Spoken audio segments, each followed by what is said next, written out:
Hi everybody, welcome to episode 9 of the Photography Explained podcast. In this episode, how can I learn to use my new camera? I'm your host Rick, and each week I will try to explain one photographic thing to you in plain English in less than 10 minutes without the irrelevant details. My aim is to explain things in just enough detail to help us with our photography and no more. Now this might sound like an odd one. How can I learn to use my new camera? There is a very important point to this.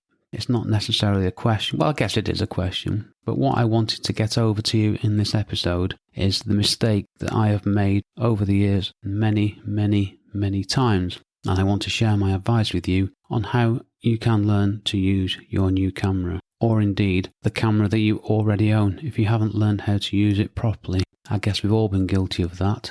First thing first, it's important that you learn properly how to use your camera properly. I bought cameras, read the instruction manual very briefly, found the bits I need, not looked for anything else, gone out, taken photos, which is all fine and good by the way, because you need to go out and take photos so you can get used to how things work. And I've done that, thought, not really happy with these, and I actually sold a camera that I wasn't happy with before I'd learned how to use it, which is, looking back all those years ago, quite frankly, ridiculous. Wasn't the camera's fault. It was the person operating it, me. Had I learned to use my camera? No, I hadn't. I thought I knew what I was doing, I was arrogant, I thought, I don't need to read the manual. And that's what I did. I took average photos.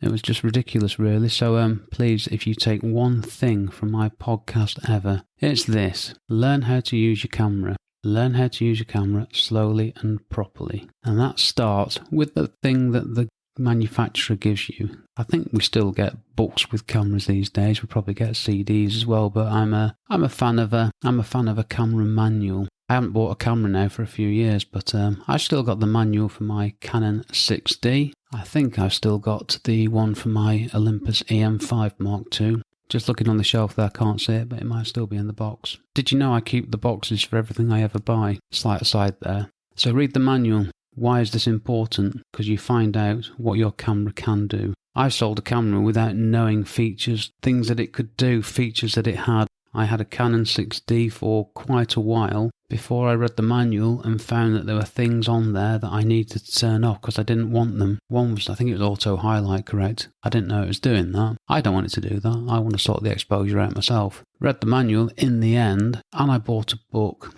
that accompanied it, and then I bought another book, and then I bought another book. I thought if I get loads of books I'll be really good on this camera. That was another mistake. So you got the manual. I would suggest you buy the best book you can, one of, for your camera, and work through that as well. I even took the book for my Olympus EM5 Mark II on holiday with me. One of the problems with that was it's quite a heavy thing. It actually weighed a kilo, which when you got 20 kilos of luggage and 10 kilos of hand luggage, that's quite a big impact on my luggage. It's probably equivalent to about 6 t-shirts. Let's not talk about the time we went on holiday and I forgot to take all my t-shirts. That's another story. Read the manual, start to finish. Do it once, and you'll know what's in there that you can always go back to. While you're doing this, have your camera with you. Do the things your manual explains. Try them all out. Get used to them, and then go out and take photos and try all these wonderful settings and variables that you can find on a camera. You'll be amazed what you can find in there and how clever these things are. Seriously. So yeah, buy a book, read the book, work through the book, try all the settings, practice. Blimey, that's my list of bullet points there.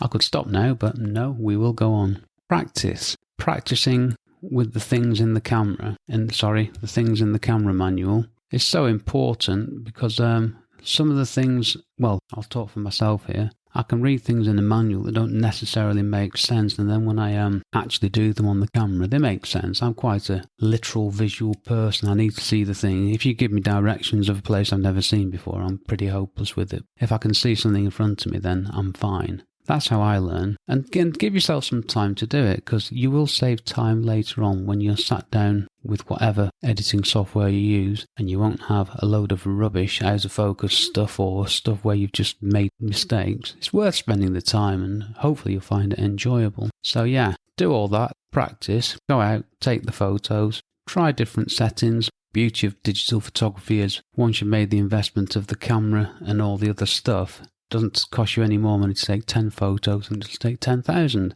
Play around, experiment. You've nothing to lose, literally. And look at the photos you've taken. You don't need to write down settings anymore. I used to write them all down in a book back in the day. Now all the information's there. So if you're using Lightroom, for example, which is what I use for all my image editing, all the information's there that you need. It's very important that you do this. Don't just go out, take loads of photos, read the manual, take loads of photos, read the manual, take loads of photos, without looking at the photos that you've taken and seeing what results you get. Enjoy your camera. Cameras are wonderful things. I love cameras. You'll be relieved to hear. It'd be a bit concerning if I didn't. Cameras are brilliant. I love them to death. They're my favourite bits of kit. I love my Canon 6D because, basically I can use it with my eyes closed. I'll just spoil the next point. And this is what I've written down. Learn your camera until you're able to use this and change any settings with your eyes closed, which is what I can do in my Canon 6D. I don't need to look at it to make changes. We've grown very close over the years, me and my Canon 6D. I'm going to stop there because I sound a little bit sad, don't I? Another point is, don't worry about other accessories too much too soon. You can spend a lot of time, this is my experience speaking now again, I spent a lot of time looking at accessories and buying accessories, not using them, filling up my bag with stuff that I just didn't need and didn't know how to use. All the while I still didn't really know how to use my camera. So we're back to the original point. Learn how to use your camera with the minimal stuff. Get a tripod. Just get a tripod and use it. It will make your photos better. Well, it makes mine better anyway. Maybe that's just because I'm rubbish. Apart from that, just go easy on the accessories and practice taking photos. Let me tell you a top tip now. What is the single best way to take better photos? To improve your photography. The single best way is to practice and learn from your practice. Keep on doing it. Take photos, take different angles, use the features your camera has, but look at the stuff that you've taken. Practice, practice, practice. It really does make all the difference. I did lots of practice in the beginning, but there was no structure to it, no focus. I didn't know how my camera worked. Learn to use your camera, practice with your camera, check the results, and be honest with yourself. If you've taken a rubbish photo, not a crime. We're all learning. I can still take rubbish on any given day, really. Okay, we're done for now. So what's next on the Photography Explained podcast? Well, I get to episode 10. Never thought I'd get there. So I'm going to do an episode 10 recap of what I have talked about and what we've learned so far, which I hope will be interesting, and it's just me ad-libbing it. Thank you very much for listening. I hope you enjoyed this episode. If you did, please leave a nice review and rating wherever you get your podcast from, it says here, and please subscribe so you don't miss an episode. If you could tell one person about my podcast, I'd be grateful. If everybody does that, we'll be at, I don't know how many downloads. I was going to mention that. I haven't got time. I'm running out of time. Check out my website, rickmcevoyphotography.com. We'll see you on the next episode. I've been Rick. Thanks for listening. See you on the next episode. And I've just reached 100 downloads. Yay! Bye for now.